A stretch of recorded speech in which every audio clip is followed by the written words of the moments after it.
기도드리겠습니다. 은혜로우신 하나님, 우리들이 이 세상에 태어나기도 전에 하나님의 기쁘신 뜻대로 우리를 택하시고 그리스도 예수 안에서 하나님의 자녀로 삼아주시고 하나님 앞으로 나오게 해주신 놀라운 은혜를 다시 한번 생각하면서 감사와 찬송을 드립니다. 하나님, 그리스도 안에서 복이 되게 하려는 하나님의 뜻이 무엇인지 잘 생각하고 그리고 그 하나님의 비밀을 깨닫고 기뻐하는 자들이 될 수 있도록 지혜와 총명을 도하여 주옵소서. 우리 연약한 교회마다 기억하여 주시고 하나님의 영원한 뜻, 그 기쁘신 뜻이 우리 교회들을 통하여 아름답게 드러날 수 있도록 놀라운 은총을 또한 허락하여 주옵소서. 늘 우리와 함께 하셔서 끝까지 인도하여 주옵소서. 모든 걸 감사하며 예수님의 이름으로 기도드립니다. 아멘.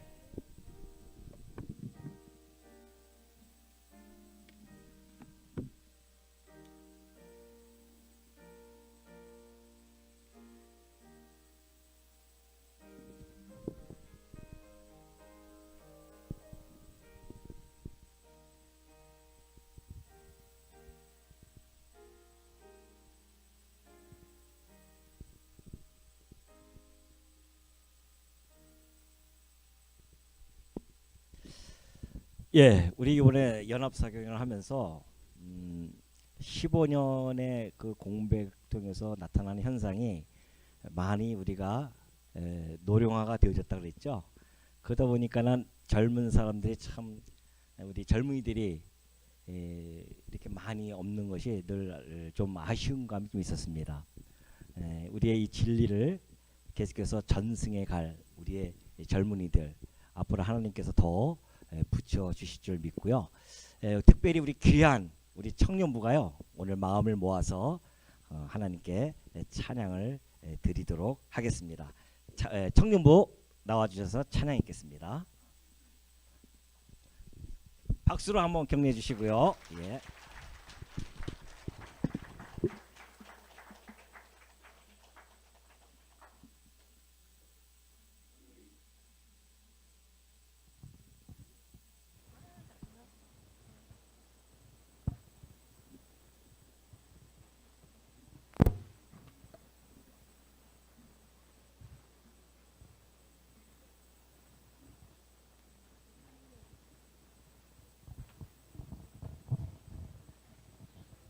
차렷 인사. 안녕하세요. 장안중앙교회 청년부 회장 박민지입니다. 전국 연합 사경회를 통해 저희가 에베소서를 공부하고 각 지교회 청년들과 교제하며 하나님 앞에 나아갈 수 있었습니다. 이 시간 서로 다른 지역, 다른 교회에서 모였지만 예수 안에서 하나 된 저희가 하나님 앞에 더욱더 가까이 나아가기 위해 찬양 부르겠습니다.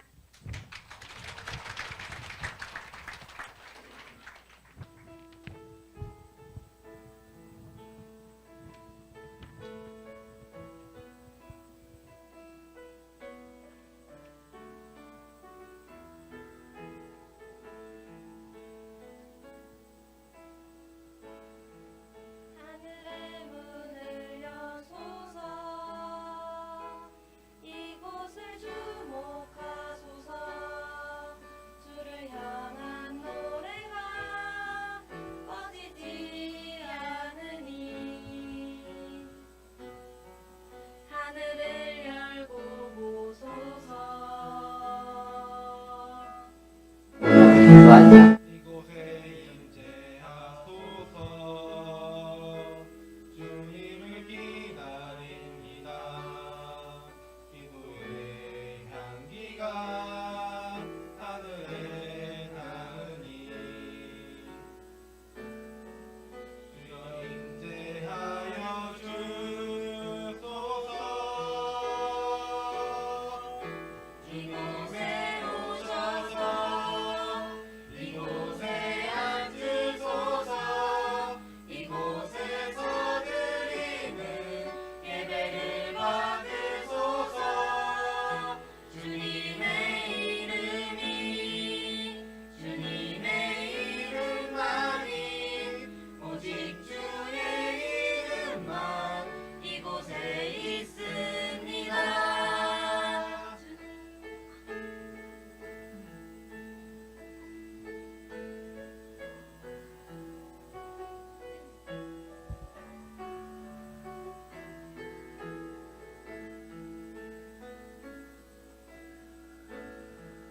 하늘의 문을 여소서 이곳을 주목하소서 주를 향한 노래가 꺼지지 않으니 하늘을 열고 보소서 이곳에 임재하소서 주님을 기다립니다 기도의 향기가 하늘에 닿으니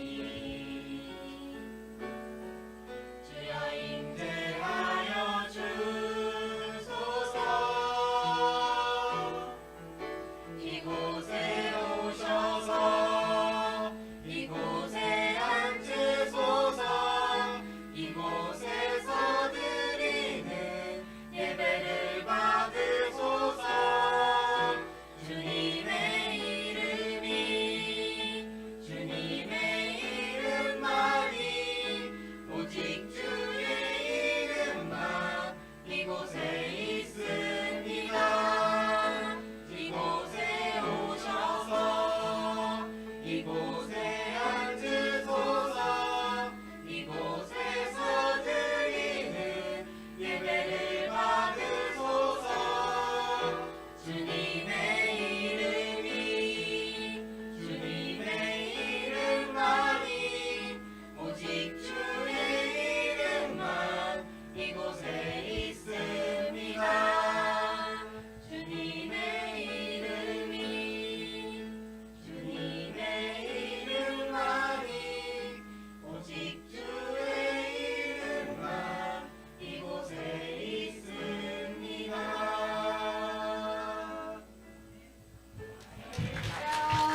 인사.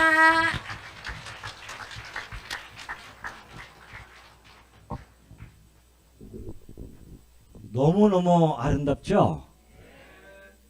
과거 우리 연합사경회 때요. 가장 사랑이 활발하게 이루어졌던 곳이 이제 청년부였었어요. 그래서 꼭 연합사경회 끝나고 나면 결혼 소식이 옵니다. 우리 이제 이 연합사경회가 우리 젊은이들에게는 사실 지금 뭐 결혼 안 한다고 이렇게 난리들인데 아주 좋은 아름다운 그러한 만남이 되어져서 각처에서 서로 우리 제가 전주에 있을 때에 원주 청년이 와가지고서는 우리 청년물 사경회 때 만나가지고서는 사랑이 또 꼽힌 거 아닙니까? 그래서 원주로 시집 갔어요. 제 마음이 그때는 약간 쓰렸지만은 지금 생각해 보면은 이런 주 안에서의 만남이 참 아름답구나라는 걸 다시 한번 생각하게 되어집니다. 감사드리고요. 내년에는 좀 더 많은 청년들이 함께 참여가 되어서 우리 어르신들이 정말 흐뭇한 마음으로 우리가 이 진리를 잘 전승해주는 그런 좀 계기가 되어졌으면 좋겠습니다. 자, 조정윤 목사님 광주 희망교회에서요 지금 섬기시고 계시죠. 조정윤 목사님 나오셔서 마지막 3강을 해주도록 하겠습니다.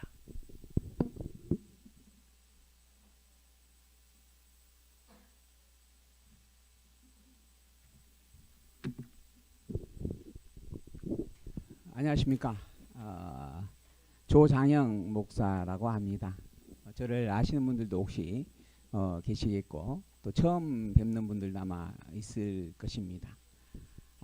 그러나 그러한 암과 모름을 떠나서 왜 그쪽으로 가야 할 이유가 있나요? 화면 예쁘게 안 나와도 되는데 저만 예쁘게 나와도 되는데 그래도 이 말씀, 성경 말씀이라고 하는 이 하나의 근본 중심을 가지고 있으므로 이렇게 알고 모름을 초월하여서 이렇게 만나졌고 그러다 그것을 말씀을 통하여서 다시 확인할 수 있는 귀한 시간을 저에게 주어짐에 대하여서 참으로 행복하고 감사한 마음을 갖게 되어집니다. 오늘 저는 여러분과 함께 에베소서 마지막 5장과 6장에 있는 말씀을 가지고 교제를 나누게 되어졌습니다. 뭐 준비하는 과정 속에서 청년들의 찬양을 듣게 되어졌고 우리 목사님의 작은 멘트들도 듣게 되어졌는데 그 멘트 속에서 여유는 없지만 여유롭게 작품들을 좀 감상해 주십사 하는 말씀이 귀에 꽂혔어요. 여유가 없는데 여유롭게 봐달라. 이게 과연 무슨 말인가? 여러분 이해가 되십니까? 아마 그 마음속에는 그래도 그 땀 흘리고 애쓰고 수고하고 또한 깊은 믿음과 사랑의 의미들이 담겨 있으니 짬을 조금이라도 더 내서 한번 잘 살펴봐 주십사. 이런 의미로 하신 말씀으로 여겨집니다. 그러나 그 말 문장으로만 보아서는 여유가 없다라고 하는 전제와 여유롭게라고 하는 말은 사실은 함께 공존할 수가 없습니다. 얼마 전이 아니고 한 2년여 전에 코로나가 한참 유행을 할 때 저도 한 코로나를 2번 경험을 하게 되어졌습니다. 그 여파에는 모르지만 갑자기 어지러움을 통하여서 쓰러지게 되어졌고 급하게 119로 한번 처음 제가 또 119라고 하는 차를 타봤던 기억이 있습니다.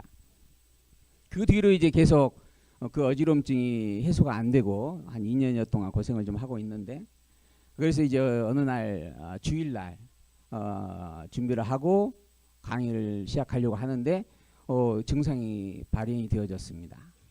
그러나 그럼에도 불구하고 또 저만 바라보고 모여드신 우리 황기만교회 성도님들의 그 초롱초롱한 예쁜 눈망울을 제가 외면할 수가 없어서 참고 올라갔죠. 그리고 난 다음에 시작할 때 우리 장로님께서 이야기하시더라고요. 나중에 이제 후에 올라가서 처음 나오는 목소리가 너무 가라앉아 있고 탁해 있었다. 그 정도로 이제 컨디션이 좀 다운이 되는 상황이었죠. 근데 강의를 끝나고 내려왔을 때 이제 하시는 이야기가 올라가실 때는 그렇게 빌빌하고 가시더니 끝나고 내려올 때는 충전이 되어져서 내려오시더라. 그래서 그 얼굴이 또 그 어떤 강건함이 결국 말씀으로 말미암아 재충전된 그런 자리가 아니었는가 하는 말씀을 하시더라고요. 그만큼 이제 말씀에 제가 이제 깊이 심취되어서 함께 말씀을 교제로 나누었던 부분이다 생각이 되어졌습니다. 그러나 그럼에도 불구하고 또 내려와서 조금 지나니까 몸이 좀 가라앉아서 바로 이제 응급실을 그냥 직접 제 발로 찾아갔어요. 그러고 나서 이제 병원에 입원을 이제 해가지고 응급실이니까 모든 검사를 다시 해보잖아요. 그리고 난 다음에 입원을 해서 내과로 배정을 받아가지고 계속 이제 치료를 좀 어떻게 해서 해보자라고 하는 부분에서 이제 수액을 맞으면서 치료를 받는데 이 담당 의사 선생님께서 처음에는 이런 약 저런 약을 막 처방을 하시더라고요. 근데 그러한 약들을 처방을 받았는데 몸이 전혀 반응을 안 하고 깔아앉는 겁니다. 그리고 오히려 더 조금 회복되다가 또 그 약으로 인해서 다시 깔아앉고 그래서 계속 매 시간마다 상담을 했죠. 그랬더니 그 담당 선생님께 하시는 이야기가 그렇게 처방된 약이 안 맞으면 그거는 안 맞는 겁니다. 끊어야 됩니다. 그리고 끊고 다른 약을 처방을 해주는 거예요. 그러다가 그것도 안 맞으니까 또 이야기를 드렸죠. 그랬더니 이 담당 의사가 아예 약 처방을 안 하는 거예요. 이 수액만 주시고. 그 정상은 계속 있고. 그래서 이제 제가 또 하소연을 했죠. 왜 다른 또 방법을 찾아주지 않으십니까? 그쪽이 분야의 전문가가 알아서 좀 해줘야 되지 않을 일인가요? 하고. 그랬더니 그분께서 더 이상 저희 병원에서는 드릴 약이 없습니다. 그러더라고요. 그리고 이건 심리적인 것이 강할 것 같으니 참으셔야 됩니다. 하고. 그래서 그러면은 결국은 또 제가 다른 병원을 찾아야 되긴 되나 보네요. 했더니 그분께서 그런 부분이 있으시니 그래서 제가 또 한 가지 다른 약을 그러면 또 위안 삼아서 처방해 드릴게요. 그러고 나서 이제 또 약 하나가 처방이 되어졌어요. 근데 그 약을 먹었더니 어지러움증이 점점 가라앉는 겁니다. 그래서 이제 한 두어 번 그 약을 먹고 난 다음에 이제 의사 선생님이 이제 와서 이제 순찰을 할 때 또 이야기를 드렸죠. 이번 거는 제가 좀 효과를 보고 있습니다. 그때 그 의사 선생님이 하신 이야기가 지금 아주 생생합니다.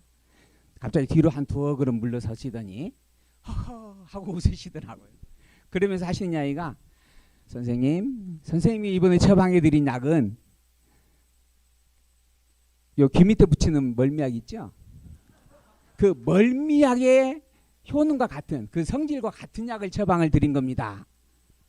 어찌됐든 간에 저는 그 효과를 보았잖아요. 그래서 어찌됐든 저는 효과를 보아서 너무 감사합니다. 그랬더니 그분께서 뒤를 돌아보시고 나가시면서 하시는 한마디, 소가 뒷걸음질을 하다가 얻어 걸려졌다 그러시더라고요. 그 결국은 당신도 방법을 알지 못하고 그래서 이러한 방법 저러한 방법 많은 방법들을 동원해서 이래 보기도 하고 저래 보기도 했다라고 하는 것이죠. 이러한 일들이 있는 이유가 무엇인가?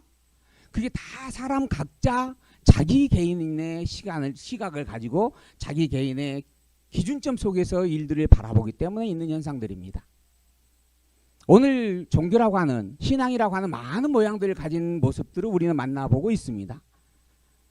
그 병원에서 마침 입원하면서 또 천주교 신자분하고 또 한 방을 쓰게 됐는데 그분이 가지고 있는 많은 책자들을 이제 제가 우연히 보게 되어서 시간을 이제 보내야 되니까 근데 그곳에서도 신문으로 나온 기사 중에 하나가 저희는 우리 기독교 안에만 지금 이 이단의 어떤 도전들이 많이 있는 줄로만 그렇게 생각을 했는데 천주교 안에서도 지금 그런 일이 많이 일어나고 있답니다. 그래서 그 안에서 본당까지 들어와서 전단지를 뿌리고 이렇게 이단들이 전도 포교 활동을 한 일이 있어서 그 담당하시는 교주가 그 신부님이 그분들을 성도들과 함께 다 이렇게 밖으로 몰아냈다. 그런 내용이 신문에 실릴 상황이었다라고 하는 겁니다. 잘 안 되나요? 왜 나는 마이크를 안 채워주나 아까 그랬습니다. 하나 둘 잘 들리나요? 감사합니다. 그럼 이거 안 써도 되겠죠? 감사합니다. 그러한 모양들을 보면서 기독교라고 하는 뿐만 아니라 교회뿐만 아니라 천주교라고 하는 굉장히 보수적인 단체거든요. 그러나 그러한 천주교 안에서조차도 지금 이단 문제에 골머리를 앓고 있는 게 현실이다. 그걸 신문에 대해서 특필할 정도의 내용이 지금 현재의 모습들이다라고 하는 것을 제가 목격을 하게 되어졌죠. 그렇게 참으로 다양한 종교의 모양들을 우리는 만나보고 있습니다. 왜 그러한 모양의 다양한 종교적인 모습들을 우리가 경험할 수밖에 없는 일인가? 그 모든 것들의 출발점은 다 내가 기준이 되어져서 바라보는 성질이기 때문에 그런 겁니다. 우리는 이 성경을 하나님께서 우리에게 주신 계시의 말씀이다라고 이야기합니다. 그래서 진리다라고 우리는 선포를 하는 것이죠. 그 계시라고 하는 말의 의미는 내가 하나님을 찾는다, 내가 알고 내가 믿고 내가 정돈된 하나님이다라고 하는 의미가 아니라 하나님으로부터 내가 부여받았다는 게 하나님으로부터 나에게 계시되어진 증거되어진 말씀을 우리는 가졌다 이런 이야기예요. 그 근거를 우리에게 제시하고 있는 게 성경입니다. 성경은 그래서 우리는 하나님의 말씀으로 우리에게 주어진 계시서다 이렇게 이야기하는 거예요. 그리고 거기에 덧붙여서 오직 하나님 당신이 누구인가라고 하면서 알려주기 위하여 기록된 특별한 목적을 가진 말씀이다 라고 이야기하죠. 그래서 우리는 성경을 하나 덧붙여서 특별 계시서라고 이야기를 하는 겁니다. 특별 계시서라고 하는 이 성경이 진리일 수 있는 이유는 무엇인가? 내가 기준이 아니라 인간은 모두가 다 다양한 속성을 가지고 만들어진 존재입니다. 그래서 그 인간의 기준점을 두게 되어지면 아까 말씀드린 예처럼 어느 것이 정답이다라고 말할 수 없는 현실을 직면할 수밖에 없습니다. 곧 인간의 영역 안에서는 진리가 존재할 수 없다라고 하는 거예요. 진리라고 하는 말은 진리라고 하는 부분을 전제하는 것은 오직 절대자이신 하나님으로 말미암아 주어진 말씀이다라고 하는 것이어야 합당한 부분인 거죠. 그 말씀을 우리는 가지고 있는 것이요. 그 말씀을 통하여서 우리는 믿음을 고백합니다. 이게 기독교 신앙의 출발점이고 또한 본질이고 바탕입니다. 근데 이 너무나 단순한 특별 계시서라고 선포되어져 있는 이 말씀을 가지고 있으면서도 많은 교회에 가르치는 이들이 성경을 하나님께서 계시한 말씀의 참 뜻과 의미를 분별해서 가르치기보다는 내가 보여지는 대로 성경의 그 내용 한 구절을 가지고 나의 현재 삶에 어떻게 적용하면 좋을 것인가라고 하는 윤리 도덕적 교훈적 관점으로 성경을 바라보고 있다라고 하는 겁니다. 그래서 이러한 다양한 설교들이 있고 다양한 모양의 신앙들이 존재하고 있다라고 하는 것이에요. 그래서 목사님들뿐만 아니라 가르치는 이들뿐만 아니라 성도님들끼리 모여가지고 이야기를 해보아도 그분이 믿고 말하는 하나님과 내가 믿고 말하는 하나님이 다른 경우들이 너무나 많습니다. 사실 기독교는 그럴 수가 없습니다. 내가 믿는 하나님이나 다른 이가 믿는 하나님이 같아야 되는 거예요. 같이 있어야 되는 겁니다. 그게 오직 성경으로 증거되어진 하나님을 믿는 신앙이기 때문에 그런 거예요. 신앙이어야 하기 때문에 그런 겁니다. 그런 의미에서 우리 언약성취자 성경신학의 이 말씀 운동이라고 하는 부분은 과연 그 하나님의 성경 말씀이 왜 진리인가, 그리고 정말 진리가 분명한가라고 하는 것을 너무나 분명하고 획기적으로 확증하였고 정돈하여서 검증까지 해가고 있는 신앙입니다. 그래서 우리 말씀 운동 성경신앙은 너무나 축복된 일이고, 그리고 그 안에 여러분들이 머물러서 이 말씀을 상고하고 함께 교제로 나누고 있다라고 하는 이 일은 너무나 정말 행복한 일이고 진정한 참된 기쁨과 진정한 복을 누리고 있는 일이다. 저는 그렇게 분명하게 신앙으로 고백합니다. 그리고 여러분들도 아마 그러한 중심을 간직하고 있기 때문에 그 먼 여정을 마다하지 아니하고 오늘 이 자리에 1박 2일의 여정이 있음을 기억하고 이렇게 모여들지 않았나, 함께하고 있지 않았나라는 그러한 생각도 해보게 되어지죠. 제가 여러분을 바라보고 있는 이 생각이 혹시 틀렸나요? 다 그러한 마음으로 오셨죠? 자, 그렇다라고 한다면 과연 우리가 가지고 있는 성경은 왜 진리인가라고 하는 것, 그것을 이제 하나하나 직접 확인을 해보는 그러한 시간을 먼저 살펴보고 진행을 해가겠습니다. 자, 성경은 구약 성경과 신약 성경으로 기록이 되어져 있습니다. 우리가 가지고 있는 성경을 우리는 66권으로 기록되어져 있는 하나님의 말씀이다, 이렇게 확인하고 있죠. 구약 성경은 몇 권이에요? 39권.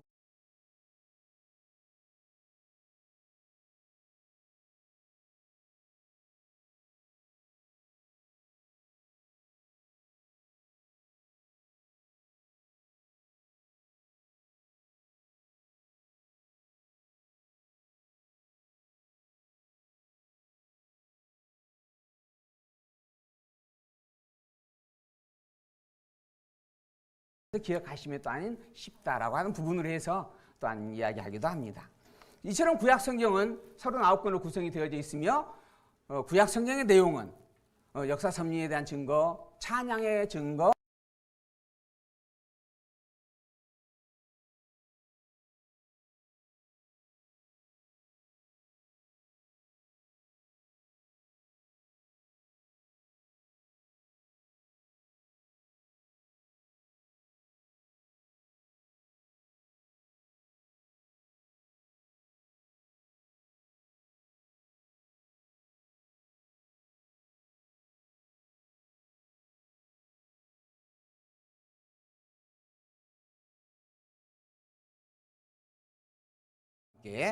교제를 나누게 되어졌습니다.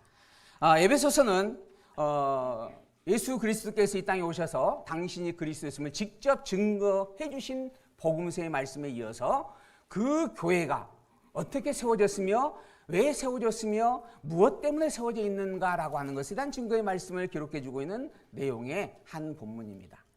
복음서는 하나님의 아들 되신 그분께서 직접 이 땅에 오셨다라고 하는 것을 선포합니다. 우리의 대속주로 오신 이가 예수님이다라고 하는 것을 확증해 주고 있습니다.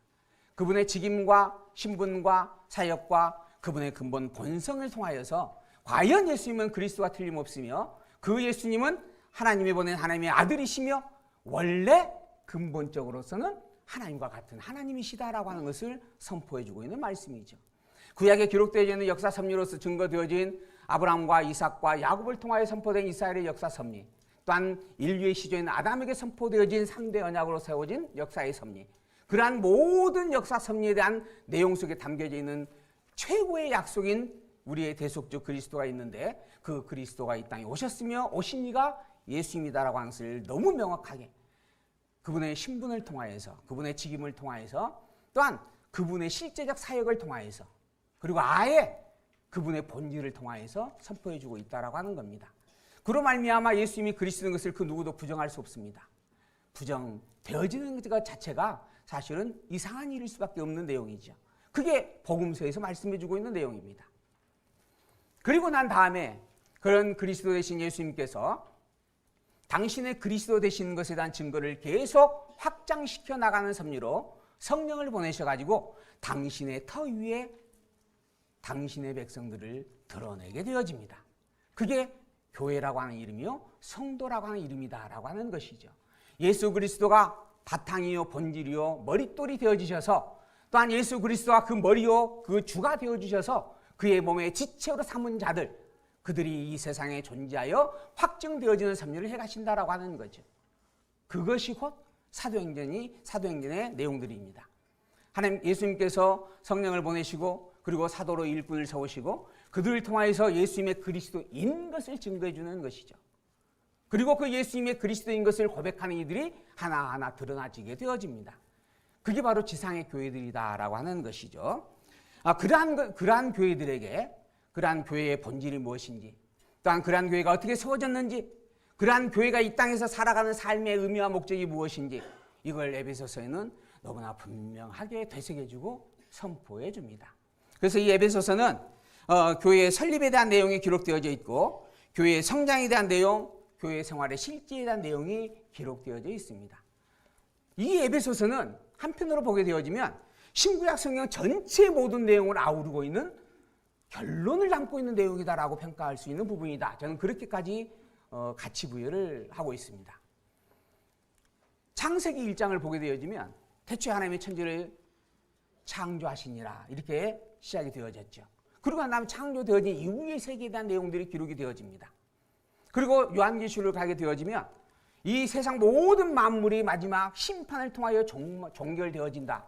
그리고 영원한 하나님 나라가 도래한다라고 하는 말씀을 선포하고 있죠.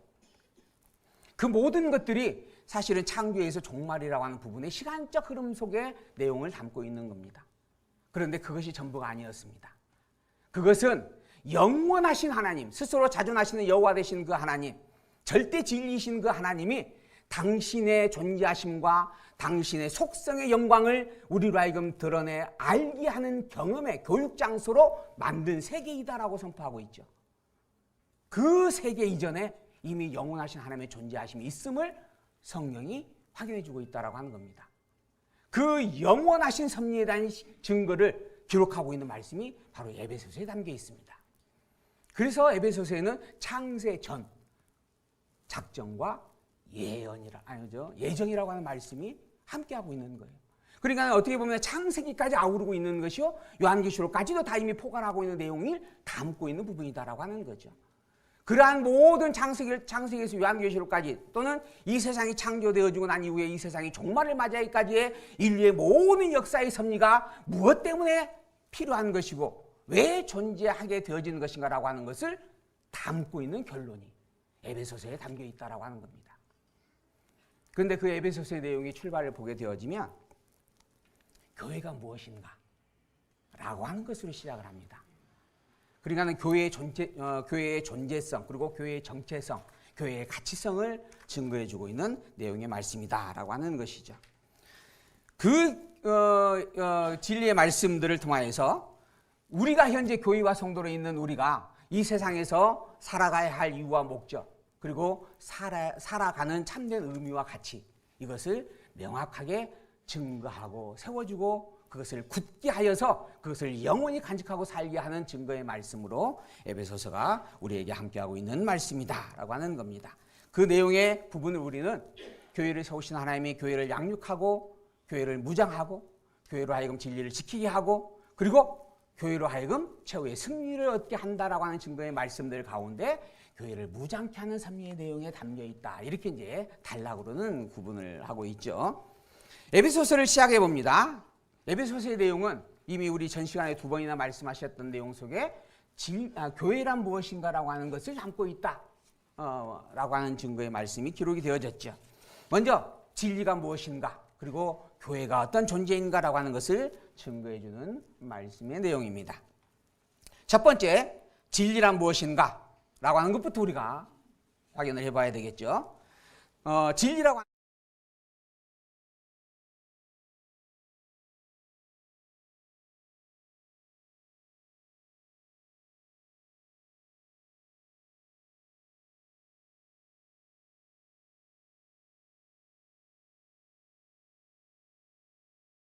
자유케 하리라 라고 기록하고 있습니다. 진리를 알게 되어지면 진리가 우리에게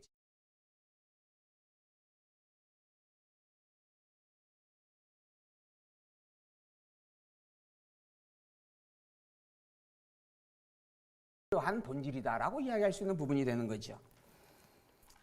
우리에게 진리라고 하는 것이 무엇인가? 그 전제는 하나님의 말씀이 성경이다라고 이야기합니다. 성경을 통하여서 진리를 가름할 수 있게 되어지고 진리를 분별하고 확인할 수 있게 되는 것이다라고 하는 겁니다. 그에 대하여서 이제 예수님께서 한마디 더 합니다. 요한복음 5장 38절, 너희가 성경에서 영생을 얻는 줄 생각하고 성경을 상고하거니와 이 성경이 곧 내게 대하여 증거하는 것이로다.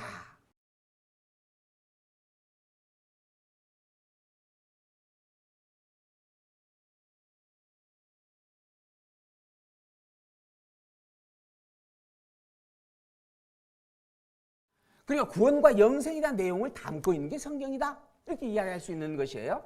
그런데 그것은 사실은 본질이 아니다라고 하는 겁니다. 우리가 성경을 통하여서 영생을 얻는 줄 생각하고 성경을 보는 부분들이 있는데, 사실 이 성경은 내가 예수님이 그리스도라고 하는 것, 즉 내게 대하여 증거하고 있는 말씀이다라고 이야기하고 있는 거예요.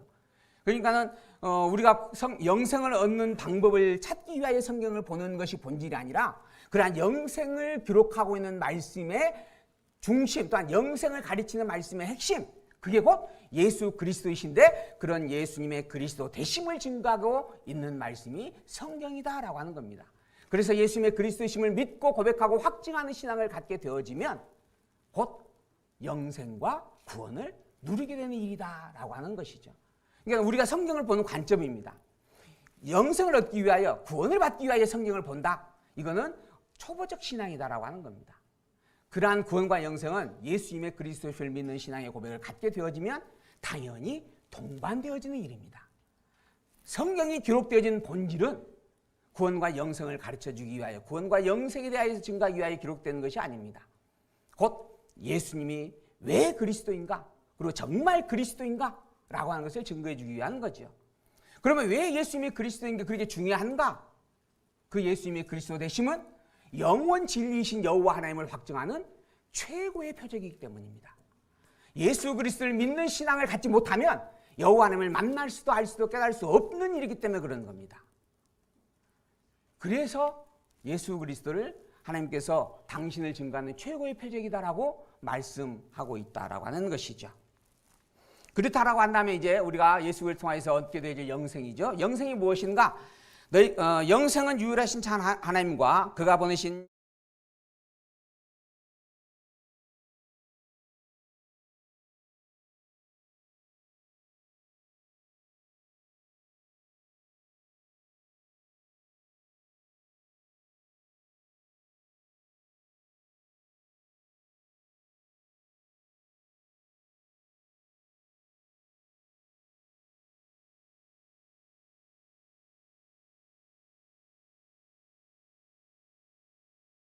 예수 그리스도를 아는 그것을 위하여 교회를 나가고 성경을 바라보는 부분이 합당한 일이다라고 하는 겁니다.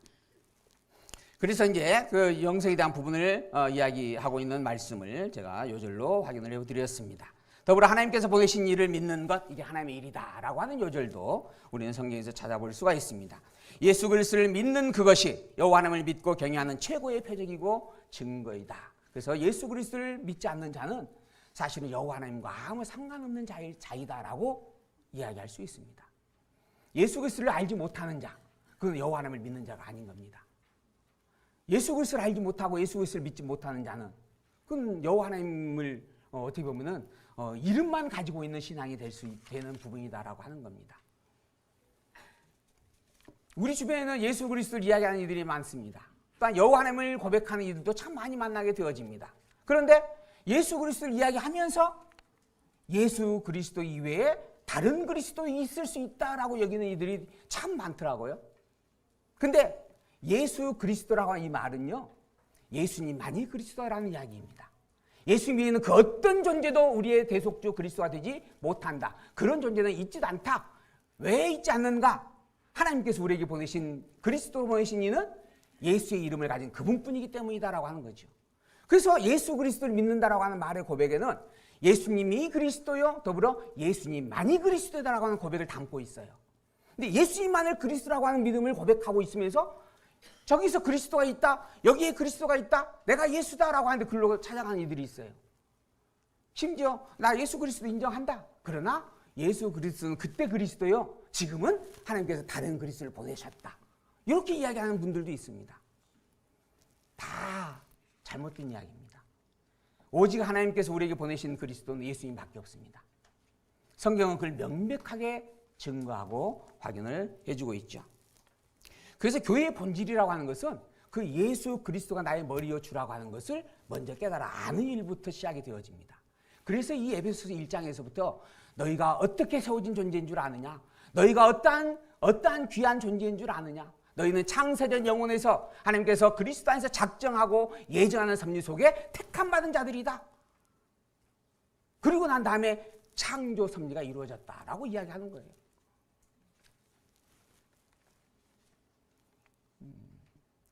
결론, 진리란 예수의 그리스도의 심과 여호와 하나님을 시인하고 경외하는 것이요, 그리고 교회의 성도는 이 복음 진리를 가진 자를 가리킨다라고 하는 것, 그러한 부분을 우리가 교회라고 하는 진리에 대한 부분에서 정돈해 볼 수 있습니다. 이어서 교회란 무엇인가, 교회란 어떠한 존재인가, 방금 드린 말씀 속에서 그 교회의 정체성에 대한 이야기를 제가 몇 가지 해드렸습니다. 성부 하나님이 창세전 예정하신 존재이고, 성자 하나님 즉 예수 그리스도께서 직접 오셔서 구속해 주신 존재이고, 성령 하나님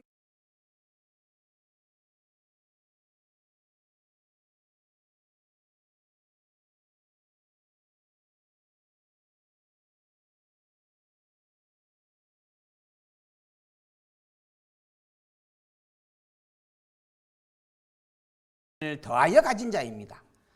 타락하여 죄 가운데 있을 때에 영원한 하나님이신 독생자 아들이 직접 이 땅에 오셔서 구속해 주심으로 말미암아 하나님의 사랑을 확증받은 자, 그게 교회이고 성도다.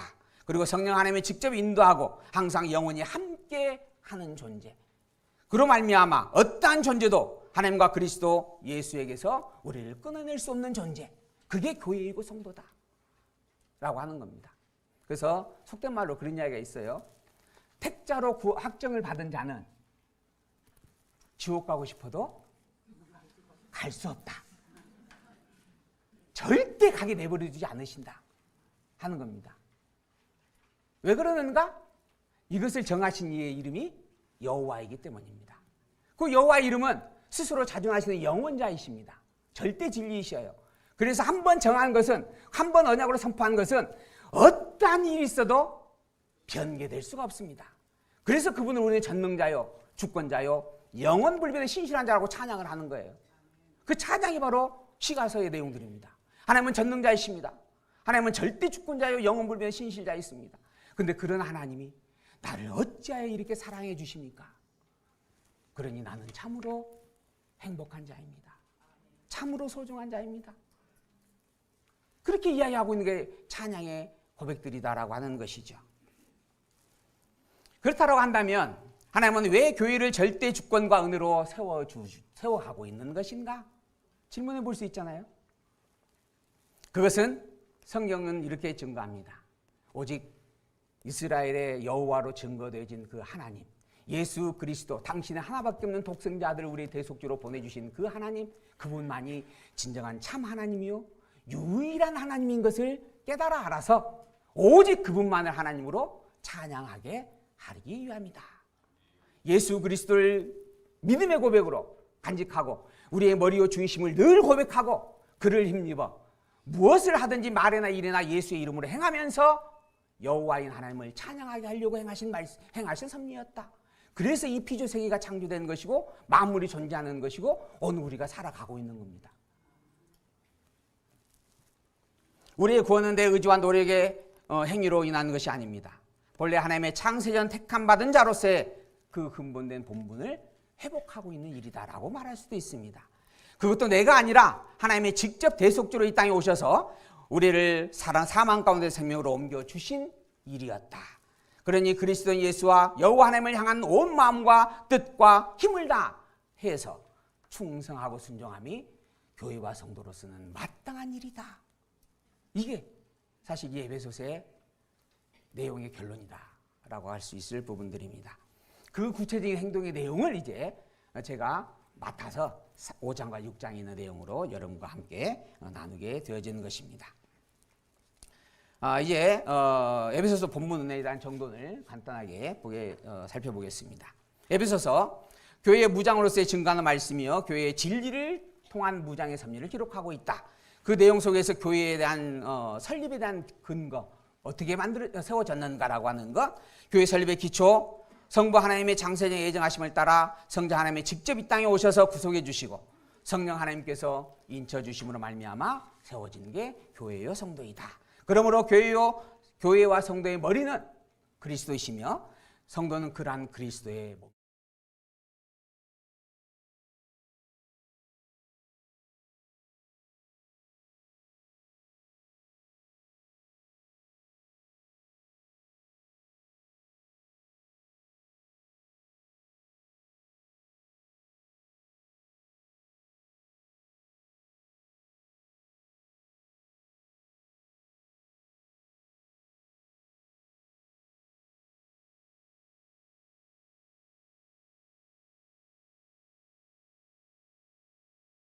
어린 자, 지혜롭지 못한 자. 그러한 교회가 어떻게 세워졌는가? 실제 죽었던 자를 살려주셨다. 그리고 이방인의 터 위에 세워줌을 받았다라고 하는 말씀 우리가 또 앞부분에서 살펴보았죠. 그런 교회가 이제 성장합니다. 어떻게 성장되어지는가? 사도를 세워 성장하게 하셨고, 사도를 통해서 복음의 교회의 비밀을 가르쳤고, 또한 사도들을 통한 기도와 간구 속에서 세워진 게 교회이다. 그리고 성령 하나님이 오셔서 그 교회를 하나 되게 하신다. 그리고 각각의 합당한 은사를 주셔서 질서와 협력을 이루어가게 하셨다. 이게 우리 앞에 계신 두 목사님께서 요약해 주신 말씀의 내용입니다. 이 내용까지 하니까 벌써 시간이 많이 갔네요. 제 건 언제 해야 될지 모르겠습니다. 자, 이제 제 거에 대한 내용을 정리를 해봅니다. 이미 다 말씀드렸으니까 이제 간단하게 살펴갑니다. 교회란 이런 존재가 교회인데 그런 교회와 성도의 생활은 어떠한 모양이어야 하는가? 이런 내용이 5장과 6장에 기록되어지는 말씀입니다. 신약교회의 생활에 대한 말씀 4장 17절부터 이어지는 말씀이에요. 먼저 신앙생활, 그리고 신앙생활에 대한 공고의 말씀이 있죠. 새 사람이다 선포합니다.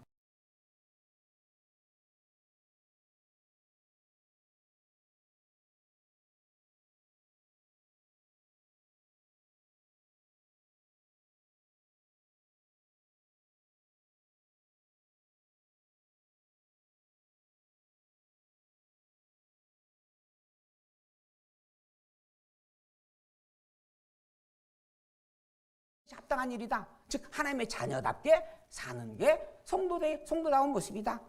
더불어 지혜 있는 자로 사는 것이 또한 당연한 일이다 라고 말하는 거죠. 복음의 진리를 가진 자입니다. 영원한 절대 진리이신 여호와 하나님을 아는 자입니다. 오직 예수님이 우리의 대속주이심을 명확하게 고백하고 있는 자입니다.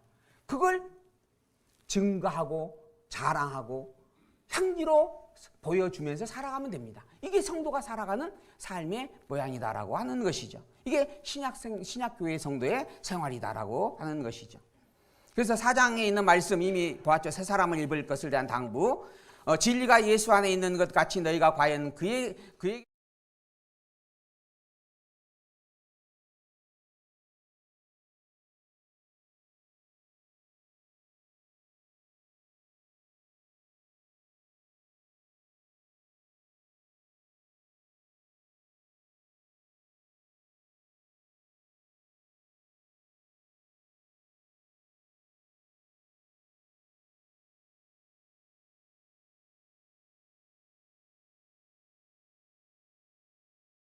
말하는 거짓과 참이라고 하는 것은 복음과 복음이 아닌 것을 가리켜요. 오직 복음만 말하고 살아라 하는 겁니다. 그럼 복음이 뭔가? 아까 이야기 드렸죠? 예수님이 그리스도이십니다. 예수님만이 그리스도이십니다. 예수님을 그리스도로 보내주신 그 하나님, 그분의 이름은 여호와이시며 여호와 그분만이 영원한 참 하나님이요 절대 진리이십니다 라고 고백하며 사는 거예요. 이것만 이야기하고 사는 거예요. 이게 교회의 모습이다라고 하는 겁니다. 그 외에 다른 것, 그것은 다 버릴 것이다 라고 하는 거죠. 각각 이웃으로 참된 것을 말하라. 이는 우리가 서로 지체가 됨이니라. 분을 내어도 죄를 짓지 말며 해가 지도록 분을 품지 말며 마귀로 틈을 타지 못하게 하라 하면서 권면해 주었던 말씀. 믿는다라고 하는 것은 의심치 않는 것입니다. 예수 그리스도를 믿는다라고 하는 것은 예수님이 그리스도인 것을 한치도 의심치 않는 일입니다. 근데 의심이 되어지면 어쩔 수가 없어요. 그럼 의심이 풀리려면 어떻게 해야 되는가? 어떻게 해야 돼요? 정말 예수님이 그리스도인가를 확인하면 돼요. 예수님이 그리스도가 아닌가? 진짜인가? 확인해 보면 되는 거예요. 그 확인하게 하기 위해서 성경에 기록된 겁니다. 그 성경 내용을 보면은 예수님은 그리스도가 너무나 명백합니다.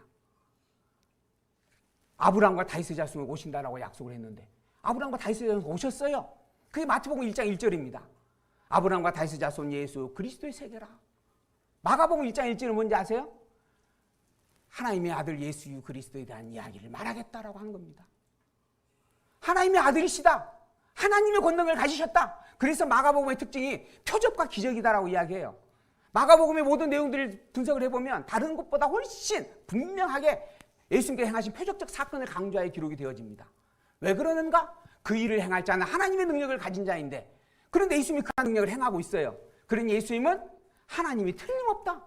하나님의 아들이 분명하다라고 하는 겁니다. 그리고 그게 거짓이 아닙니다. 실제 역사의 사실 속에서 있었던 이야기다라고 하는 거죠. 그게 누가복음 이야기입니다. 그리고 난 다음에 제가 우리 교회에서 늘 하는 이야기지만 듣든지 말든지 이제 더 이상 할 말 없습니다. 예수님은 그리스도가 틀림없습니다. 그는 본래 하나님이십니다. 여러분 이제 듣든 말든 더 이상 구차한 설명 안 하겠습니다. 라고 선포하는 게 요한복음이에요. 그게 요한복음이에요. 예수님은 그리스도가 틀림없습니다. 그래서 저는 예수님이 그리스도이심을 믿습니다. 여러분도 예수님만이 그리스도이심을 믿으시죠? 이미 천국 백성입니다. 자, 그런 의미에서 믿음이라고 하는 것은 의심치 않는 일이다. 근데 의심이 되어지니까 예수 그리스도가 말을 하고 있는 곳에 있다가도 다른 곳을 가는 거예요. 저기에 그리스도가 있지 않을까? 그래서 많은 젊은이들이 특히 신천지에 많이 빠지고 있다라고 이야기하잖아요. 그만큼 그 영적 갈망함이 있는 겁니다. 그 일에 우리가 너무나 소중한 사명을 가졌어요. 그들이 찾고 있는 그 진리의 보고를 우리는 확정적으로 가지고 있잖아요. 이제 이야기해 줘야 됩니다. 자랑하고 증거하며 살아야 돼요. 그게 그리스도의 향기를 풍기며 사는 성도의 모습입니다. 뭐라고 살아요? 예수님이 그리스도인데 그것은 예수님만이 그리스도란 뜻이야. 그리고 예수님이 그리스도로 이 땅에 오셔서 당신이 그리스도의 것을 너무 명확하게 증거하신 이유와 목적은 오직 여호와만을 하나님으로 기억하고 찬양하고 살라고 하신 것이었다 라고 가르쳐 주는 겁니다.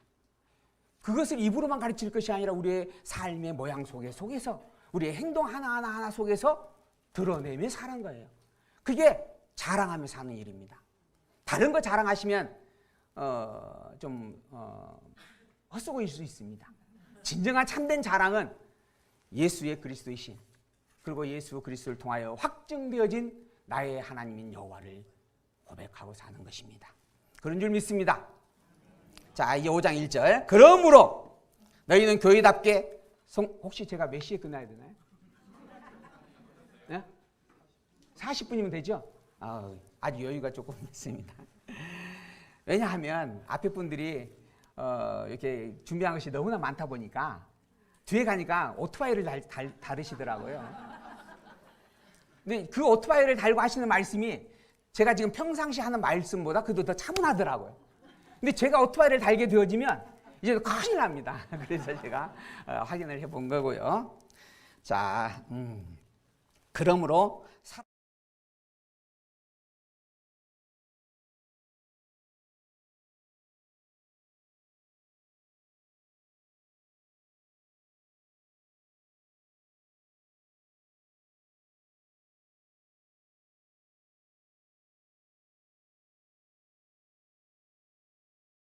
위하여 자기의 생명을 내어주신 그리스도처럼 사는 것이다 하는 겁니다. 그런데 사실 우리가 그리스도처럼 살 수 있을까요? 우리는 살 수 없습니다. 왜 살 수 없어요? 맛이 없어서? 아니에요. 능력 자체가 없어서 그래요. 그리스도는 본래 하나님이시잖아요. 우리는 피조물이에요. 그러니까는 하나님이시기 때문에 당신의 생명을 내어주고 우리의 대속주가 되신 것이에요. 나 대신 죽어주실 수 있는 거예요. 근데 나는 내 아내가 아무리 사랑스러워도 대신 죽어줄 수 없습니다. 여러분 혹시 죽어줄 수 있는 분 있어요? 나는 그만큼 사랑한다. 우리 교회 장로님 혹시 어쩔지 몰라. 제가 보기엔 너무 다정다감하셔서. 근데 쉽지 않은, 불가능할 겁니다. 왜 그러는가? 그리스도와 우리는 본질적으로 다른 존재이기 때문입니다. 그분은 본래 하나님이신 것이요, 우리는 그분으로 만들어진 피조물입니다. 그러니까 우리가 행할 수 있는 것은 그리스도처럼 그리스도를 닮아 그리스도를 본받아 행하는 척 할 수는 있다는 거죠. 그게 우리의 모습입니다. 언젠가 제가 처음에 이 말씀을 듣고 공부할 때 박 목사님을 누가 찾아왔대요. 신혼부가 찾아와가지고 신혼여행을 갔다 오자마자 상담을 요청했답니다. 그리고서 물었대요. 목사님, 남편이 먼저 아내를 사랑해줘야 되나요? 아내가 먼저 남편에게 순종을 해야 되나요? 들어보셨죠? 오래되신 분들은 아마 다 들어보신 기억이 있을 겁니다. 누가 먼저 해야 돼요? 자, 이제 그것이 성경 본문에 답으로 기록되어져 있습니다. 볼까요? 자, 일단 먼저 하나님께 들으셨느니라 하면서 5장 3절, 음행과 온갖 더러운 것과 탐욕은 너희 중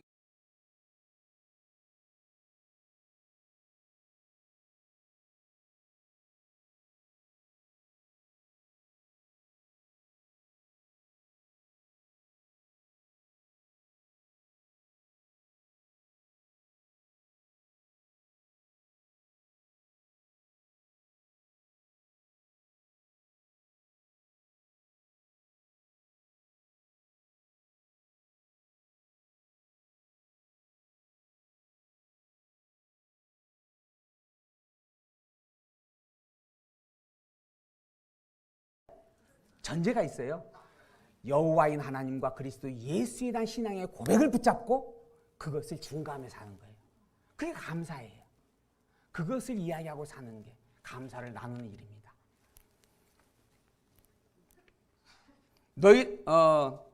너희도 정녕 이것을 알거니와 음행하는 자나 더러운 자나 탐하는 자 곧 우상 숭배자나, 이 음행하는 자, 그 다음에 더러운 자, 탐하는 자, 그를 무엇으로 비교하냐면요, 우상을 숭배한 자로 비교를 합니다. 그러니까 이거 비진리를 갖고 있다라는 의미예요. 비진리를 바라보고 있는 자라는 겁니다. 그러한 자는 다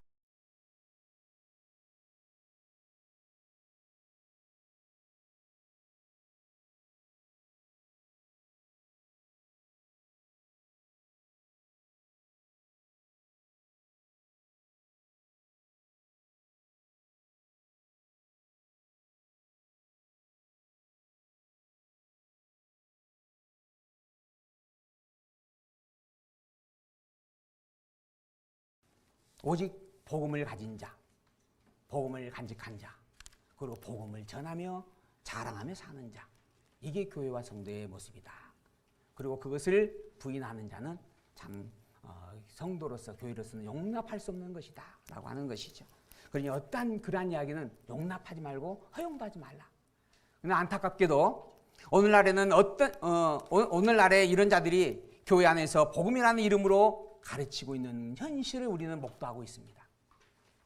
오히려 그들이 더 목사로, 가르치는 자로 존대함을 받고 있는 모양들을 우리는 만나보고 있습니다.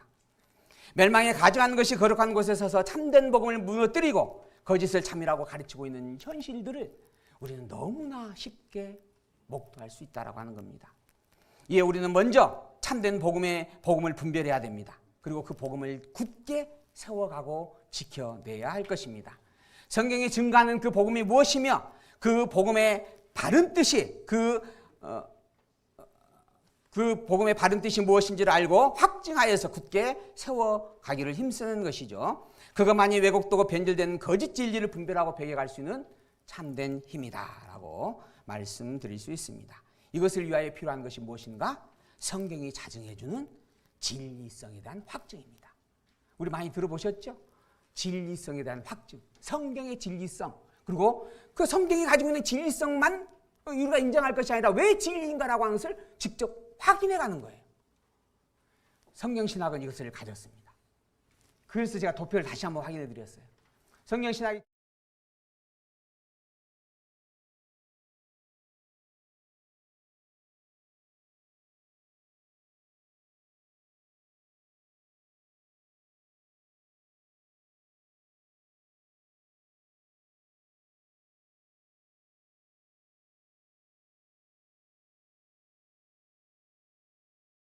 좋았던 여호와니라.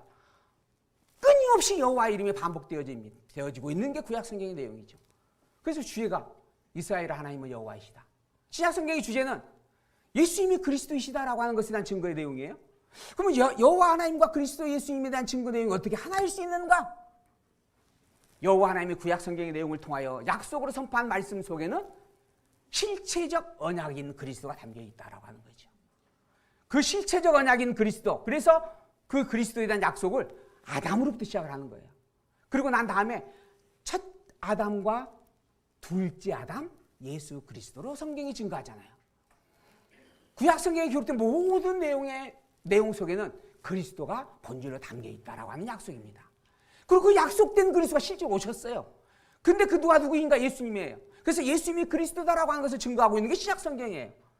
그로 말미암아 당신의 하나밖에 없는 아들을 그리스도로 약속하고 약속한 대로 보내신 그 하나님은 전능자요, 주권자요, 영원불변의 신실하신 자, 곧 여호와가 틀림없는 것이다. 그래서 영원하신 여호와 하나님,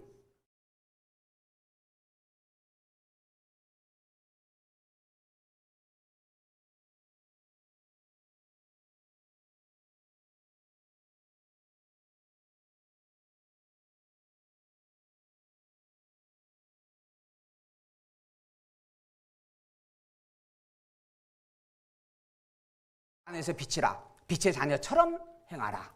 빛의 열매는 모든 착함과 의로움과 진실함에 있느니라.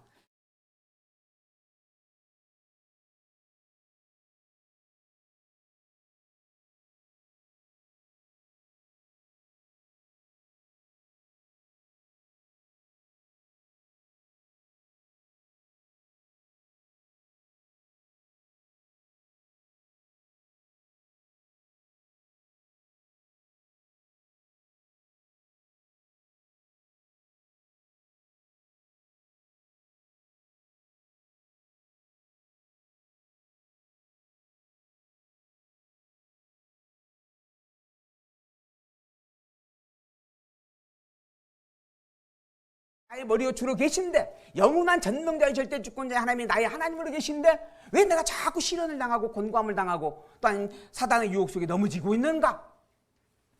안타깝지만 천상 교회가 아니라 지상의 교회이기 때문에 그래요. 아직 유한한 존재이기 때문에 그런 겁니다. 유한한 몸을 입고 있는 존재이기 때문에 그런 거예요.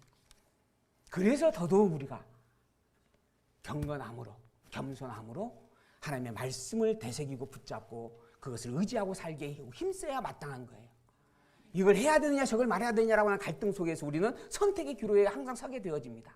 그때 이것을 할 수 있다 또는 이것은 안 하겠다라고 결단을 내릴 수 있죠.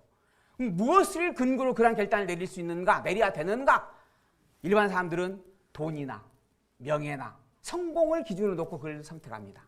그러나 교회된 자요 성도된 자는 어느 것이 하나님의 선한 뜻에 합당한가? 어느 것이 내 머리와 주가 되신 예수 그리스도의 뜻에 합당한가? 이걸 기준으로 선택을 하는 거예요. 그렇게 사는 게 교회예요. 성도의 아름다운 모습이고 참된 가치다라고 말씀을 드리고 있는 겁니다. 그래서 주를 기쁘시게 할 것이 무엇인가? 시험하여 보라라고 말씀을 한 거예요. 자, 그리고 이어서 지혜자답게 살아야 된다라고 말씀을 합니다. 지혜란 무엇인가? 욥이 이야기하죠. 잠언서에서 여호와를 아는 것과 거룩하신 자를 경외하는 것, 이게 인간의 마땅한 본분이요 지혜와 명철이다 라고 하는 겁니다. 그러한 지혜와 명철을 이미 우리는 가졌습니다. 예수님이 그리스도라고 하는 것을 명백하게 확인했습니다. 그리고 확증의 신앙의 고백으로 지금 이야기하고 있습니다. 나의 머리에 주는 그리스도입니다. 내가 나의 주인이 아니라 나의 주인은 예수님이십니다. 비록 내가 시시때때로 내가 주인이 되어져서 살아갈 수밖에 없는, 살아가고 있는 현장을 내가 목격하고 그렇게 살고 있지만 나의 어리석음 때문에 그렇게 사는 것이요, 그럼에도 불구하고 진정한 나의 참 주인과 나의 진정한 머리 되신 이는 나를 구속해 주신 예수님이십니다. 그러니 그 예수님의 그리스도의 심을, 그 나의 머리요 주이심을 다시 새기고 그런 예수 그리스도를 고백하고 그 예수 그리스도를 더욱 분명하게 나의 주인으로 시인하고 경배하며 살기를 힘쓰겠습니다라고 되새겨가는 것, 이게 성도의 기도의 모습이고 찬양의 모습이 되는 거죠. 그러한 삶이 우리가 살아가야 할 일이다. 그게 지혜롭게 사는 것입니다. 그런즉 너희가 어떻게 행할 것을 자세히 주의하여 지혜 없는 자같이 하지 말고 오직 지혜 있는 자같이 하여 세월을 아끼라. 이때가 악하니라. 그러므로 어리석은 자가 되지 말고 오직 주의 뜻이 무엇인가.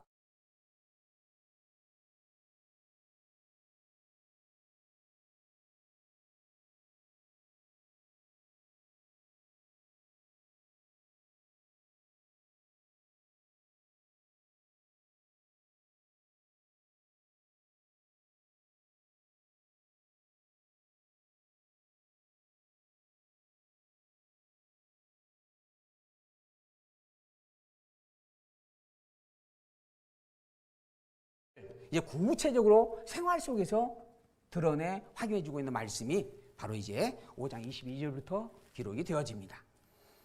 성도의 생활을 간단하게 정리하면요, 주 예수의 이름으로 하나님께 감사하며 그리스도를 경외함으로 피차 복종하며 사는 것이다. 이렇게 내용을 정리해 볼 수가 있습니다. 서로 존중하고 섬기고 봉사하고 사랑하는 것인데, 그러한 것들을 그리스도의 이름으로, 그리스도를 경외함으로 여호와인 하나님을 나의 머리와 주로 나의 하나님으로 고백하는 신앙의 중심을 가지고 행하는 일, 이게 교회와 성도가 행하는 일이다라고 하는 것이죠. 구체적으로 생활 속에서 어떻게 그것을 우리가 경험하며 살 수 있는가? 아내된 자는 주께 하듯 남편에게 순종하고, 남편은 주가 하듯 아내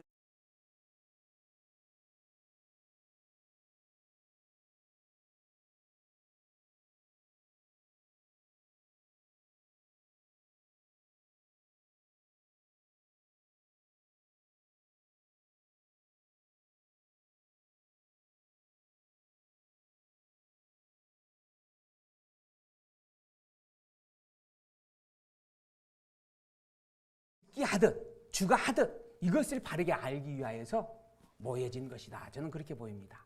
그래서 성경을 보고 성경에서 증거하고 있는 주가 한 일이 무엇인가, 그리고 주께서 행하신 일이 무엇인가, 주께 하듯 하는 일의 섭리가 어떠한 것인가라고 하는 것을 배워가는 부분들이죠. 그게 이제 신앙과 생활의 모습입니다. 그래서 신앙이냐 생활이냐, 저희 교회 성도님들이 그래요. 목사님의 말씀을 듣게 되어지면 너무나 감동이 와요. 그래서 너무나 행복해요. 그런데 문 열고 나가서 계단 한 발짝만 내리면 다 잊어먹어요. 그러더라고요.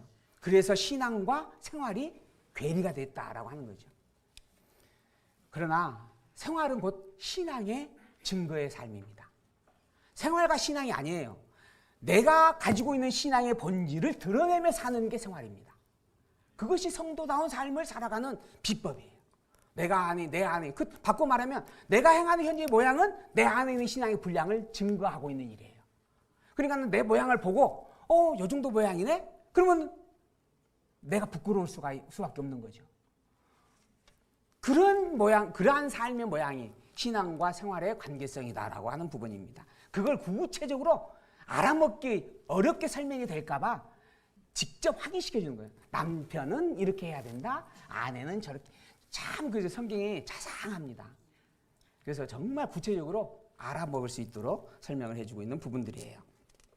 다시 한번 말씀을 드립니다. 우리가 사는 모든 삶의 영역은 신앙생활에 고백하는 현장이다.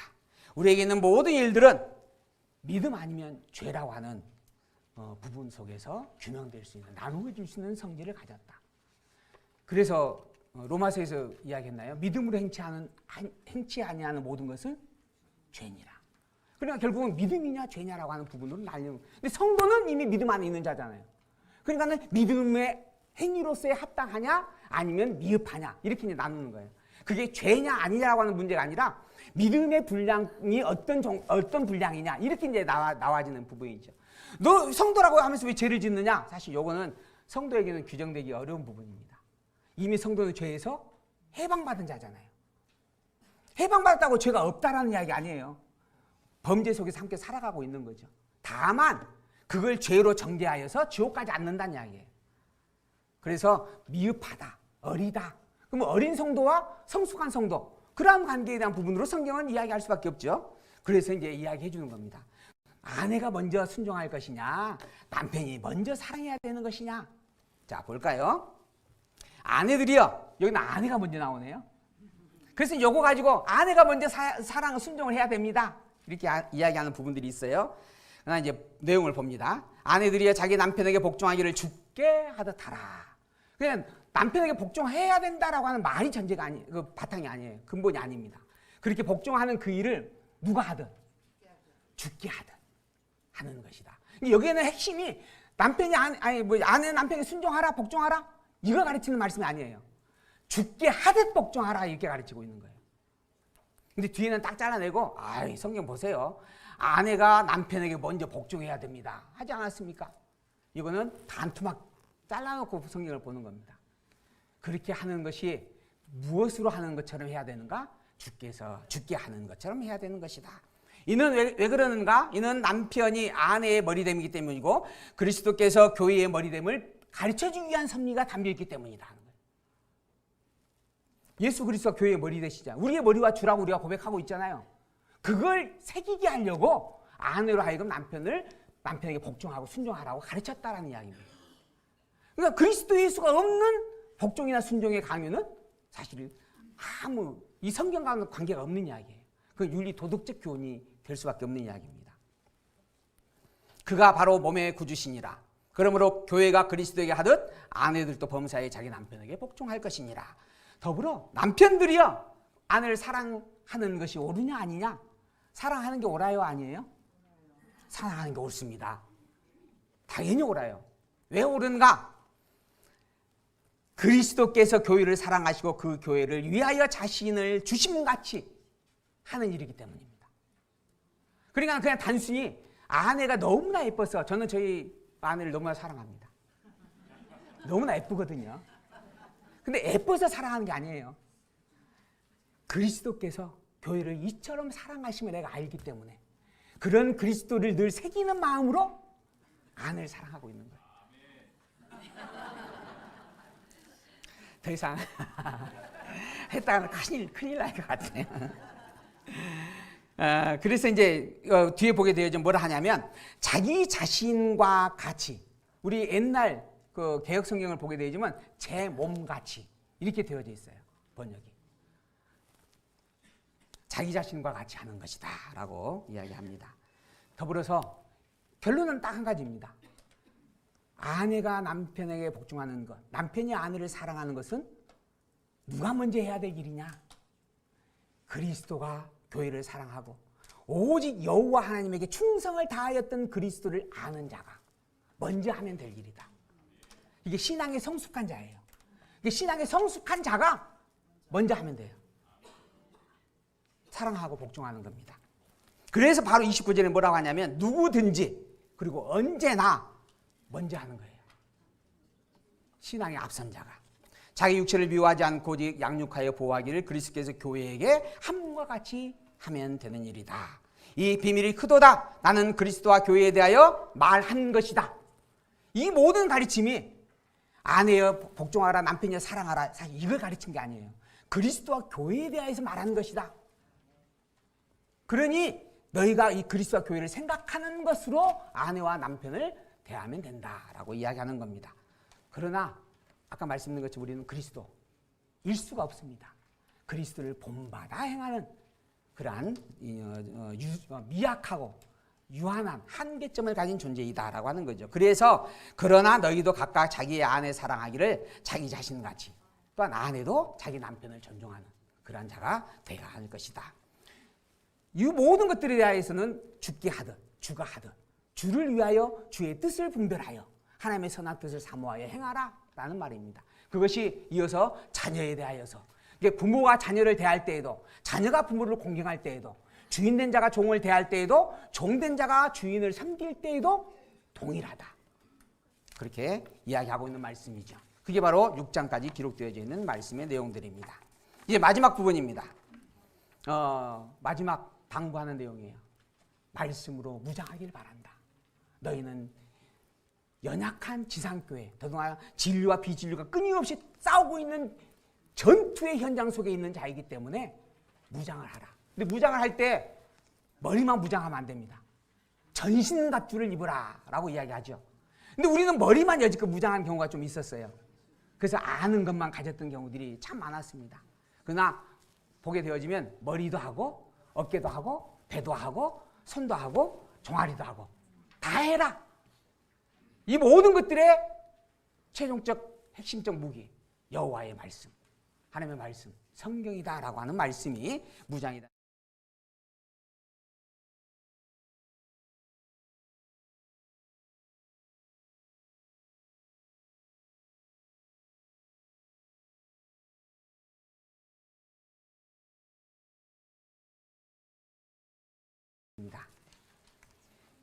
아버지 하나님과 주 예수 그리스도께로부터 평안과 믿음을 겸한 사랑이 형제들에게 있을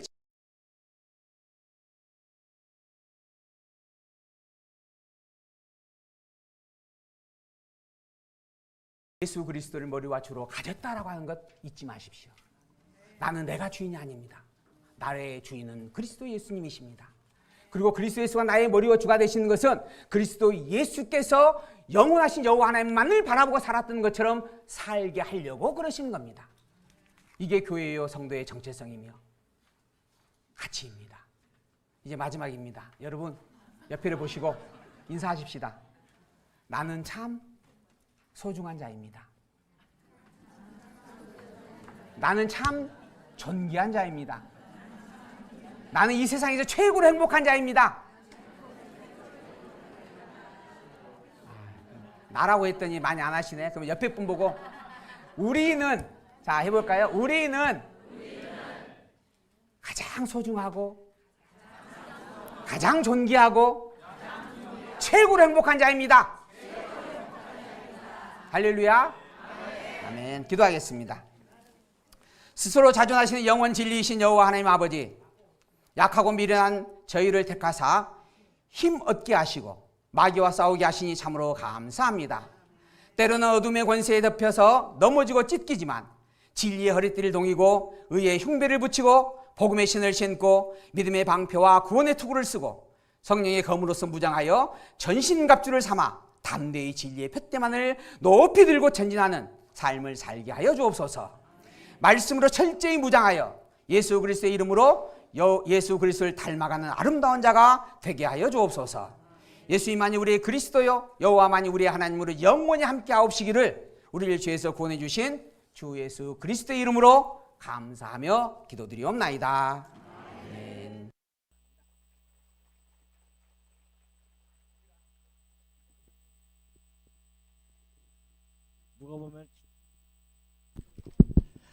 누가 보면 진짜 10분만 하신 줄 알겠어요. 지금 30분 이내에 끝나야 되는데 20분을 더 해주셨습니다. 예, 그래도 뭐 우리가 명색이 그래도 우리가 사경이 아닙니까? 그래서 좀 시간이 지체되어졌지만은 정말 하나님 나라에 대한 복음을 이렇게 들을 수 있다고 하는 것은 너무너무 행복하죠. 이번 연합사경에 어떻습니까? 좋으면 한번 이거 있죠? 자, 한번 자. 하나님께 사랑합니다. 예, 감사합니다. 예. 진짜 전 따라할 줄 몰랐습니다. 이렇게